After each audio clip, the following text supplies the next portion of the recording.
Well, every former Bronco can't stand the Raiders, and it's one of those rivalries that lacks respect, right? The Raiders don't respect the Broncos, and the Broncos don't respect the Raiders, and this is the one game. If you're a rookie for the Broncos, you find a reason real quick not to like the Raiders, right?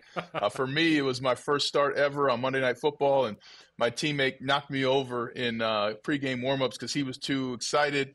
And the fans were like, "Oh, Harris, we hope you're playing." And I was like, "Oh my God, I am playing. What's going on?" They're throwing batteries and full beers at the bus. The Raiders Broncos rivalry is historical. It is tangible. And especially with the Raiders getting the best of the Broncos the past 4 seasons, as you mentioned, there's going to be a chip on the shoulder, not only of the players, but I think Sean Payton wants to change that narrative as well and teach the players that there's certain teams in the division you have to own. Hello, and thank you for joining us here on Broncos and Bourbon. I'm your host, Phil Milani. Really excited about today's episode as Ryan Harris, the Broncos' former offensive lineman, joins me. Known Ryan for a very long time since his playing days with the Broncos. Certainly was on that Super Bowl 50 team. Some great memories in the locker room with Ryan Harris. And man, he has had one heck of a post-football career. This guy is doing it all out there. He does a couple of podcasts. We Are the Harrises, Gridiron Growth, talking to some business with Benny Fowler. He does color commentary on the radio for his alma mater, the Notre Dame Fighting Irish, off to a 4-1 start. And he also does stuff for CBS Sports, and he's just really got his toe in all kinds of different areas. So really respect Ryan's opinion on things, his football knowledge. Really trust that. And we got into a lot of different great stuff today. Talked about Bo Nix and what the next step needs to be for Bo. Certainly thrilled that the Broncos are 2-2 here through 4 games. But you're not going to win a ton of football games throwing it for 60 yards. So what's Bo's next step here? We get into that. We talk about the offensive line. We talk about the defense, their hot start. And then also what this rivalry with the Raiders means. I mean, it's got to mean a little bit more after 8 straight losses. And especially when you put on that throwback uniform this week, the true Broncos, orange and blue, out there against the silver and black. I'm just so pumped up to see what this matchup looks like on Sunday. That 1977 team, the AFC Championship game when they finally beat the Raiders there. What a huge moment. Maybe this will be that moment for this team this season. And of course, when you're talking about, when you're talking to an offensive lineman who played with Peyton Manning, we got to get a Peyton Manning story. So that's what we did today. Our nightcap, we're doing Old Granddad 114. Thank you very much for the recommendation on YouTube. That's why we're sampling this bottle today. If you have a recommendation, if you want me to try something, let me know. Leave a comment. While you're there, please like and subscribe to the show. Trying to really build a community here. So love the engagement and love seeing this show grow. So I'm really excited about where we're heading here. And it's been a great 4 weeks. And certainly this is a great 5th episode here. So please like and subscribe. And with that, let me get to my conversation with Ryan Harris. Played offensive line for 9 years in the NFL, 5 with the Broncos. And there's no one smarter. So I hope that you enjoy my conversation. Ryan, thanks so much for joining the program, man. We go way back doing the preview shows last year. How you been? I've been great, Phil, and congratulations on the arrival of the second baby. We knew each other before we were dads, so No. if we can even remember that time. But it's great to be with you, my friend. Crazy. Thank you very much. Yeah, I had Nate Jackson on last week. He just had a baby girl, and I just had a baby girl. So it's a crazy world, a crazy time right now. So Yeah, welcome to being a girl dad. It's the best. Thank you. And I'm surprised I was able to track you down because you're so busy. You got all these podcasts going on out there. We Are the Harrises, Gridiron Growth, and then, of course, the Notre Dame stuff. Yeah, and I work with CBS as well And on their CBS NFL Sports, yeah, of coverage course. and Westwood One. So it's harvest season for me, and it's the life I chose. And fortunately for me, it's within my wheelhouse. I tell people I have my doctorate in applied football mechanics and theory, and I conduct myself as such. I didn't mean to leave those two out. It's just the list keeps going and going, man. Hey, you got to find the work. You got to find the work. Exactly.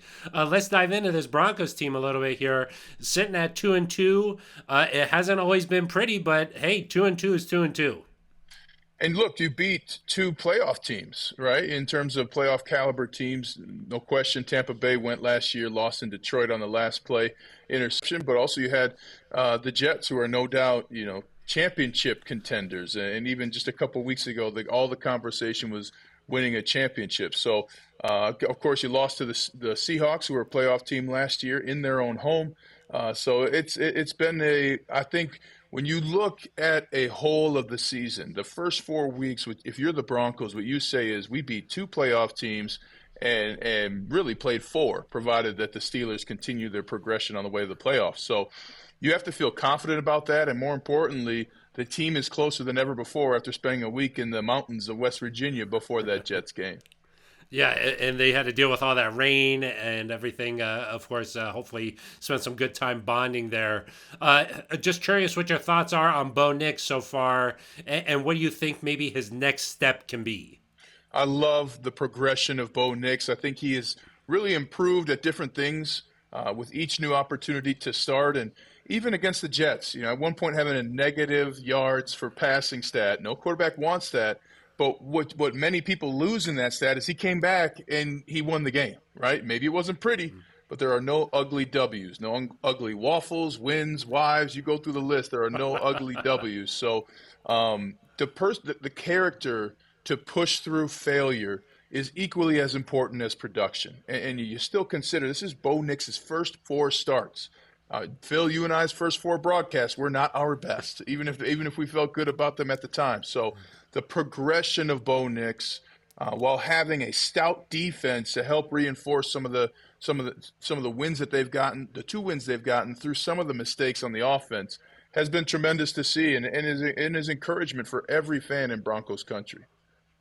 What do you think it's going to take for him to sort of what is the next step, I guess, for him? Just because when I look at it, I'm like, okay, 60 yards passing, you got the win. Conditions were rough. The defense was playing lights out, but you're not going to win a ton of football games in the NFL that way. What is it going to be for him? Just getting the ball out faster. He's going to have to take some intermediate shots at some point here, right, Ryan? I mean, what do you think, like on the field wise, what do you think that next step is for him? Well, it starts on third down. Third down has been atrocious for the whole offense. And third down for Bo Nix means understanding where the routes are going, why they're calling the play, if it's levels or if it's all goes, things like that. But it also, Bo Nix focusing on third down has to do with the offense performing better on first and second down. The run game has to be consistent. Protection has to be consistent. Ball catching has to be consistent. And so in that way, it's not just Bo Nix on third down. It's the entire offense on first and second down. And Phil, this is a tough thing for offenses league-wide, right? There's a lot of teams suffering right now on third down. And the year we won the Super Bowl, Gary Kubiak, we would practice third down plays on Wednesdays right after practice. We'd walk through third down, then eventually we'd walk through red zone. So there's opportunities for the coaches to really create some specific practice time for third down that the Broncos needed offensively, and especially for Bo Nix continuing to learn this Sean Payton offense. You talk about the whole offense needing to really step it up there, first and second down. What do you think about this offensive line? I mean, it seems like they've been playing lights out. Well, I love Alex Palczewski. I thought he's done an amazing job stepping in for Mike McGlinchey. He's got a strong outside hand when you punch. Every tackle needs that. And then you've seen the other players play better. Now do it again, and then do it again. One of the things that people forget, you get so locked into the week matchup for fans, and I get it. You're setting your menu for food. You're setting your viewing time. Maybe even a babysitter, right, if you're a parent. But this is a 17-game regular season, which means it's a 22 games championship season. So you really have to prove week in and week out, not only to your teammates, but to your quarterback, to your running backs, that as an offensive line, the standard of play will continue. And they have an opportunity to do that this week against the Raiders. If I were Sean Payton, I'd be running the ball right every single play. I mean, those are your two workhorses right there with Quinn Miners alongside the right tackle there. So just, hey, go right every time, right? I mean, those two guys, they're sort of your workhorses out there. or find a way to get there when you go left, right? I mean, you Y- can do bend back runs, split runs, all these things are available. And also, your left tackle and left guard need to be strong as well. I mean, Ben yeah. Powers has to continue to play well and continue to protect and pass protection. And of course, Garrett Bowles at left tackle, especially going against Mason Crosby for the Raiders. I mean, they have a history, so he has to keep his cool. I think one of them averages between the pair, they're going to get a personal foul penalty when they play, which I understand. Used to play the Raiders, but something you want to look out for sure. Let me ask you about that rivalry with the Raiders because the Broncos have not beaten them very many times since you were playing, Ryan. They've lost 8 straight. That's 4 straight seasons. This game's got to mean a little something more, right? Well, every former Bronco can't stand the Raiders, and it's one of those rivalries that lacks respect, right? The Raiders don't respect the Broncos, and the Broncos don't respect the Raiders, and this is the one game, if you're a rookie for the Broncos, you find out real quick why. You find a reason real quick not to like the Raiders, right? For me, it was my first start ever on Monday Night Football, and my teammate knocked me over in pregame warmups because he was too excited. And the fans were like, "Oh, Harris, we hope you're playing." And I was like, "Oh my God, I am playing. What's going on?" They're throwing batteries and full beers at the bus. I don't know if they do that anymore in Las Vegas, but the Raiders Broncos rivalry is historical. It is tangible, and especially with the Raiders getting the best of the Broncos the past 4 seasons, as you mentioned, there's going to be a chip on the shoulder, not only of the players. But I think Sean Payton wants to change that narrative as well and teach the players that there's certain teams in the division you have to own, and the Raiders are one of them. And conversely, the Raiders are saying the same thing about the Broncos. Yeah, I was going to say for so long it was that streak against the Chiefs, which sort of made sense. Hey, the Chiefs are winning Super Bowls right now, but you're looking at the Raiders and you're like, what the heck? You guys have lost 8 straight against this Raiders team? Like, how is that possible? But sometimes those bounces go the wrong way, huh? Yeah, and that Raiders defense is good. I mean, the Yeah. Raiders get up for games against the Broncos. I mean, the year we won Super Bowl 50, they beat us. I think it was week 13 or something like that. Yeah, yeah. At home. Khalil And Mack had all those yeah, sacks against and Brock. Yeah, yeah. yeah, and it was just it's one of those games where if you're not paying attention, the Raiders will beat you. They got the talent, and there's something about when they put on that black and gold that Raiders players really they play to a high level. And I'm happy for Coach Pierce and what they've been able to build there. But make no mistake, I want the Broncos to win, not just for me as a Broncos fan, but for those players to start establishing dominance within the division with the new players on the roster. Yeah, you can't take this game lightly despite, like, hey, they got a lot of injuries on that side. They got the whole Devontae Adams drama this week over there. But the Raiders are still going to show up. I mean, it's Broncos and Raiders, so you got to take this one seriously. Ryan, one more on the offense before we start talking about this defense. The wide receivers, it seems like Courtland Sutton really is the only guy who's stepped up here for the Broncos through the first 4 games. Do you see somebody else who can be a tangible weapon here for Bo Nix? Just whether it's Greg Dulcich, just somebody who he can like get the ball to when he needs to, not named Courtland Sutton. Well, I like Josh Reynolds. I think Josh Reynolds has to pick up his play a little more. There's more water in the well, as Coach Willingham used to tell us at Notre Dame. So I think Josh Reynolds can absolutely be that guy. And then you need a tight end to step up. And honestly, Adam Troutman and those tight ends that have kind of Lucas Kroll, those guys in the past have been able to get into the right spots. So that tight end position has to perform, whether it's Dulcich or any of the other tight ends. You have to be able, as a quarterback, to attack the middle of the field on third down, especially when blitz is coming. And that lack of tight end production is an explanation for some of the struggles on third down. Yeah, it makes sense. I mean, it just seems like anytime he needs to go somewhere, you see number 14, that's where the ball's going. So just somebody else has got to be able to step up here for that whole offense to have some success, in my opinion. Hey, how about the other side of the ball? I mean, Vance Joseph has been dialing it up here. I mean, blitzes are coming from everywhere. PS2 is on another level right now. What do you think about this defense through 4 games? Phenomenal job by Vance Joseph, utilizing the talent on the roster, and fantastic job by George Payton, the GM, and Sean Payton, the head coach, of getting the talent. John Franklin Myers, what an incredible talent to get to the Broncos, really for a steal. And then, of course, bringing over Zach Allen 2 seasons ago, really that fruit is bearing now. And then you get a guy like Brandon Jones in there, and you have an injury at linebacker and still win against a playoff caliber team in the Jets. So there's tremendous coaching that has happened with the talent provided to the roster. And then the players have executed. I mean, you talk about Patrick Surtain, that's a known. We knew he would be great. He's one of the best corners.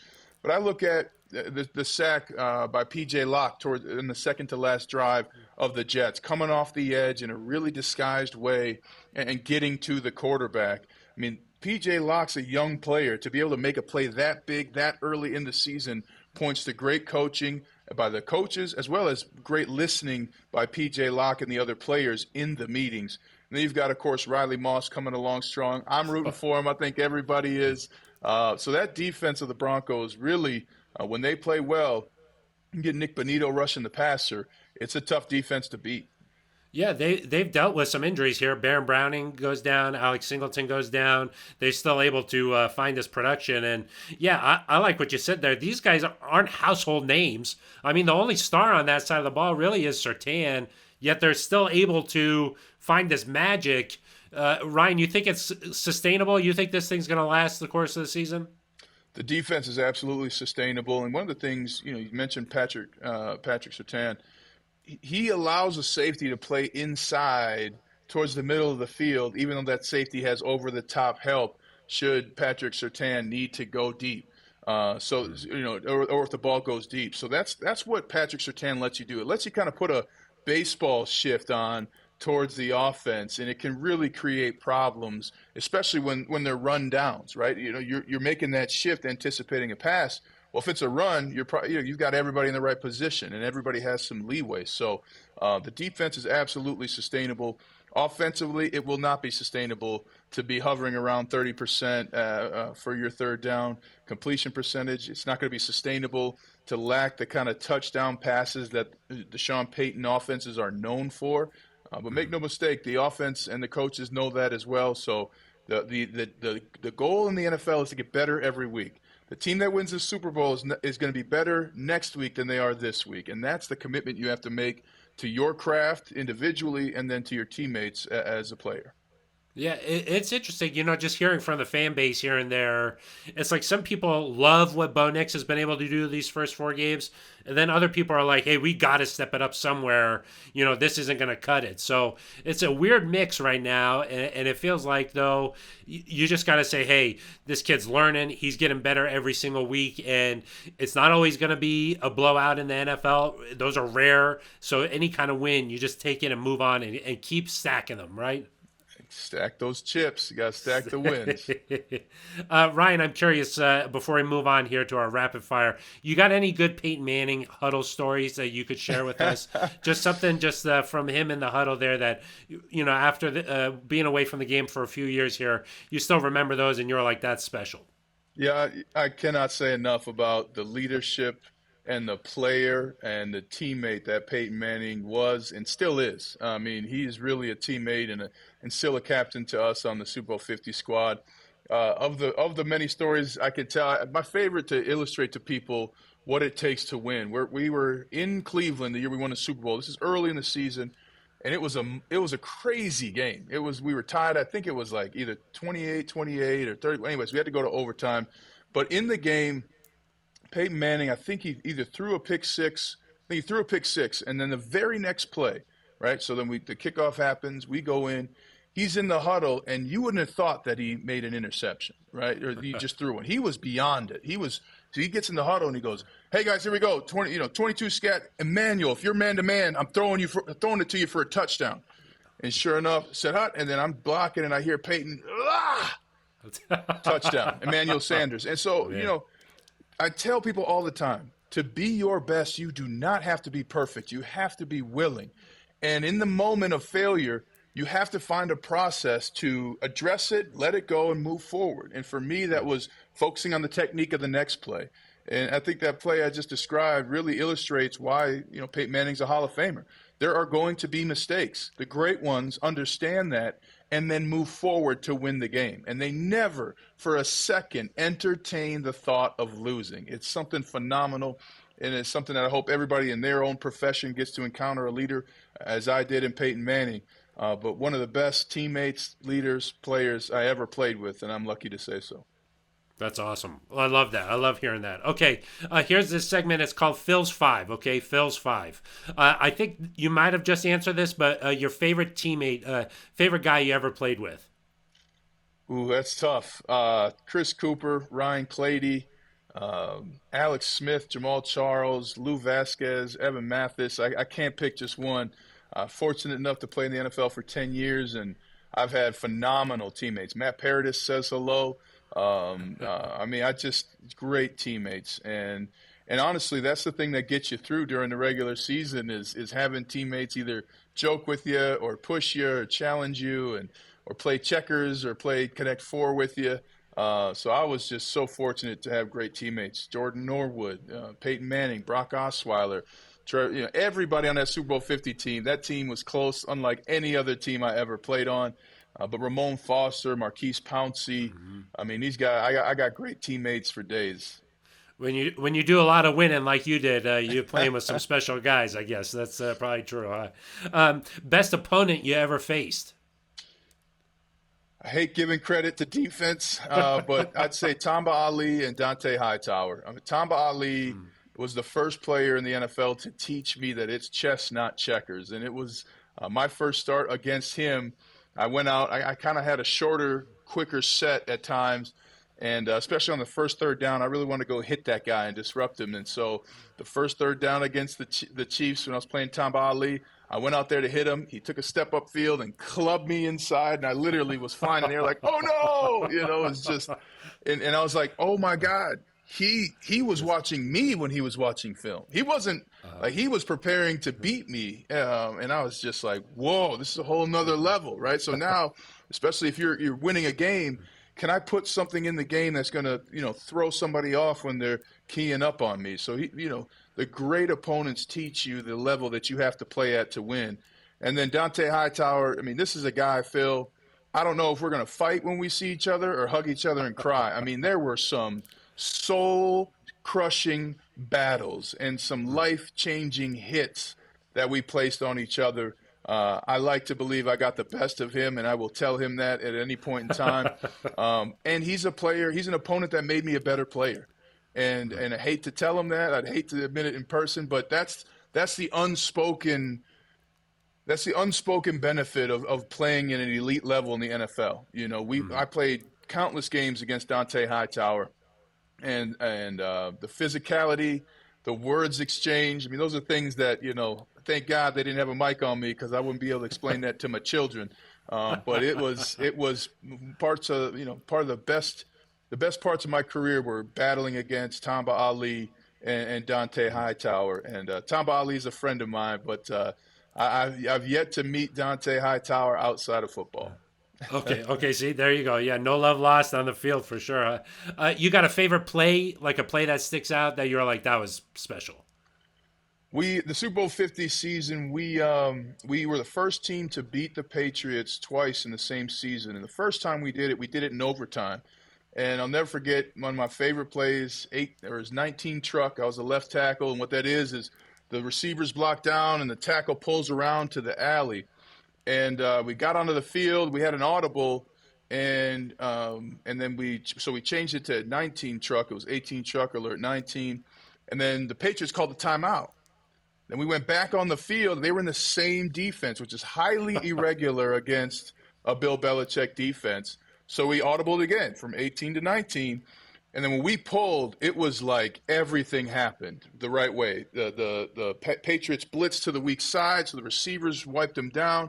And I pulled around the corner, and I saw Malcolm Butler, and I had this split second of, that's Malcolm Butler, the guy who got the interception in the Super Bowl. And then I cut him down, got him, and then as I was picking up my head to see where C.J. Anderson was, he was running right at me. So you can watch the clip. I pick up my head, and I put it right back down in case he's got to jump over me. C.J. Anderson runs in and scores, and we win the game. And then afterwards, my sister, who's a doctor, she was watching the game, and she said, "Hey, CJ credited the offensive line on the touchdown run." So it was just this moment of excellence, and that was one of many moments that I had with CJ Anderson, including the fourth down touchdown conversion in the playoff game against the Steelers. They say score with your man, and I scored in the end zone. Had my guy go around me, and as I turned, I was like, if I score, he scores. I turned, and right then C.J. Anderson fell over the goal line in the end zone, and him and I locked eyes like, oh my God! And then the stadium went nuts, So it's been fun to be the drummer in the band, as I call it, and sometimes see it happen before everybody else. That Patriots play, that's a legend. I mean, it's snowing, Sunday Night Football, Patriots. I think anybody who was there that night will remember that forever. So, best team, probably Super Bowl 50, right? Yeah, Super Bowl 50 team was incredible. I mean, I played on a couple of great teams. And when I say that, I mean the guys in the locker room, right? I mean, I'm just talking about what happens to get you there. But I cannot put into words the camaraderie, the individual work ethic and responsibility and duty to the craft that every player had, and then that same level of duty to the teammates, the encouragement, the fun. The Super Bowl 50 team, they're my teammates forever. They know it. I know it. And it's been fun to see each other at different places afterwards, guys like Malik Jackson and things like that. So an incredible team. The 9-7 team I was on the year previous, with the Kansas City Chiefs, best 9-7 team not to make the playoffs. And then wrapping my career up with the Steelers, I was incredibly fortunate to, one, learn from and play under Mike Tomlin, and two, play with Marquise Pouncey and Ramon Foster, David DeCastro, Al Villanueva, some of the best players and teammates I've ever had. But that Super Bowl 50 team, there were no fight. We didn't cut each other down. If I would joke on you, I'd say like, "Oh, Phil didn't get it because he's tired, Coach. He's got a new baby, Coach. Hey, Coach, give him a break, Coach. Come on." And then there's another guy. "Hey, Coach, you got two babies? Oh, you got no kids." That's how we would joke with each other. So it was really incredible, and to know that the level of accountability, the level of willingness is all that it takes is something that I'll take with me for the rest of my life in everything I do. Yeah, special team. We got the 10-year anniversary coming up here next year. So, connected forever, I'm sure. Okay, the last one for this Phil's Five is what's your favorite lesson that you ever got from a coach? If you think it, do it. That was Mike Munchak, and he said, "Look, guys, if you're in the game, if you think it, do it. I trust you. I trust you that you did all the work in the week before, that in the moment you're going to know based on the information you've absorbed, your knowledge, your experience. If you think it, do it." And I was like, man, I wish I'd have had that advice earlier in my career. But Mike Tomlin had some great advice too. And he would say, start meetings every day. First rule in getting better is showing up. And I was like, man, this guy's preaching the gospel of life. And then he would say, the second rule is listening is a skill. It's your job to figure out how you listen, and our job as coaches to deliver you information in that manner. And I think it's incredibly important to put your feet where you want to be. And I take this to my broadcasting career. I got selected by the NFL to go to the broadcast boot camp.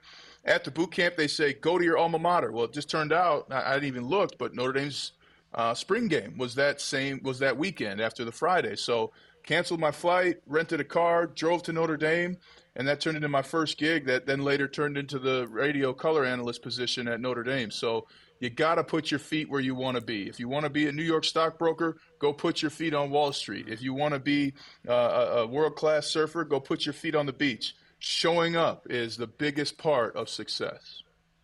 I love it. I love it. Okay, and then I'll get you out of here on this. No one better to ask about some career advice than you. You got so many different things going on. What's some career advice to a guy who's either just left the game or maybe thinking, hey, this is my last year and I want to know what I'm going to do next? What's some career advice for them, Ryan? Number one, find 3 mentors. You need to find some people who've had success in the business world who are willing to talk to you about what you're seeing, what you're thinking. So you need 3 mentors. And number 2, you have to learn how to communicate. And this is something that I still work on, Phil, because in the NFL, the communication is very direct, is very intense, is very challenging, can happen at any time. And even successful conversations. If I want to congratulate you in the NFL, Phil, on the field, it can sound like I'm cussing you out, right? But that's not how the rest of the world functions. So one of the biggest transitions for former players is learning how to communicate in a world that avoids conflict versus we were in a world that endorses conflict. Because Phil, you and I fight, we're going to trust each other more. But you're going into a world that avoids conflict, avoids accountability, avoids responsibility, and that language is a lot different than the world of elite professionals, whether you're a professional athlete or an elite salesperson. So you got to get used to a whole new language. So find 3 mentors and learn how to communicate. I love it. I think that's good advice really for anybody, any walk of life. Yeah. Those things will lead to some success. So, hey, Ryan, really appreciate your time. Love your insight on this year's football team. And just love catching up with you, man. I'm lucky to call you a friend, and always enjoy this time that we can reconnect this way. I am but a reflection of you, Phil. Great to be with you. Thank you. That was my conversation with former Broncos offensive lineman Ryan Harris. Really love catching up with him. Knowing him for a long time, we worked very closely last year together doing some preview shows every single week. So really enjoy catching up there with Ryan. And I think that he had a lot of smart things to say. Love that story about Peyton Manning. Hey, you just got to bounce back after making a mistake out there. And I think after 18 seasons in the NFL, those kind of things don't faze you. And that's what, you got to build toward that sort of resiliency. And I think you've seen some of those things from Bo Nix so far. Hey, he, after he's made some mistakes, he's gone right back out there and really helped this Broncos team be in all of these games so far this season. I do think that this week there's an opportunity here for him to really have some success against a Raiders team that's really banged up. They're going through a lot of, distractions there with Davante Adams. Doesn't look like he's going to play this week as they maybe look to try and trade him.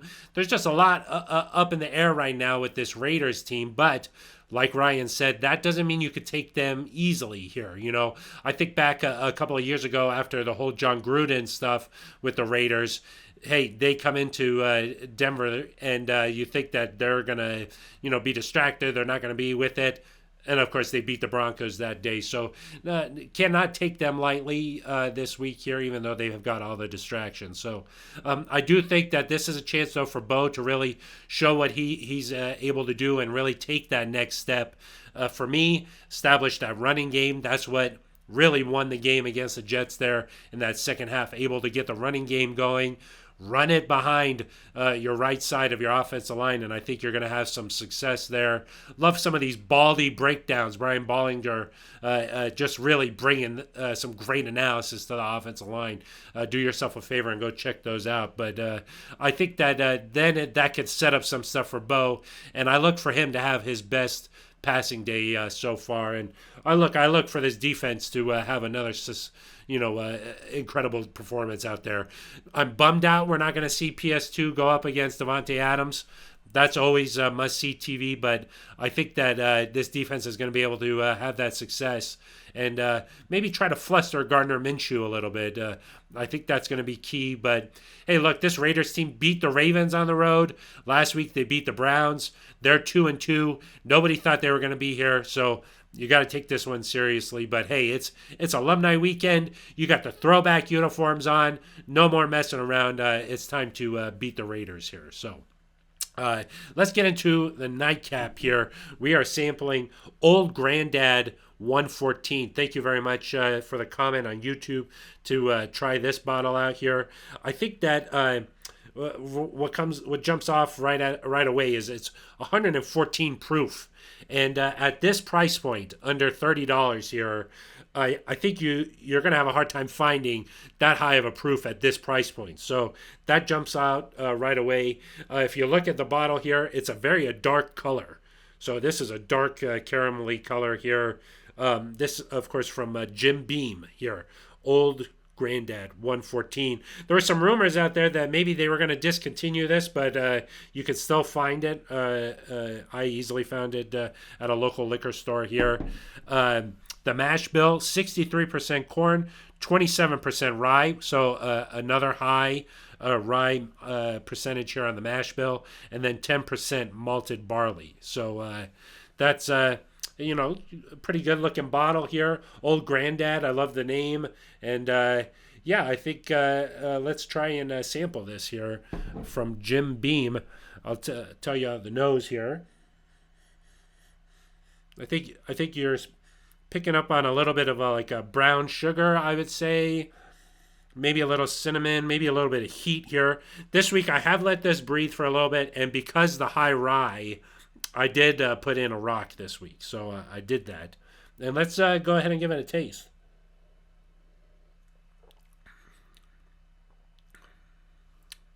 That is an aggressive bourbon, I would say. You could certainly taste that full proof there. Comes at you with a little bit of a punch, and that's that rye. You can really taste that coming through there. Again, this is Old Granddad 114. Let me do a second taste here now that I've got used to the proof level.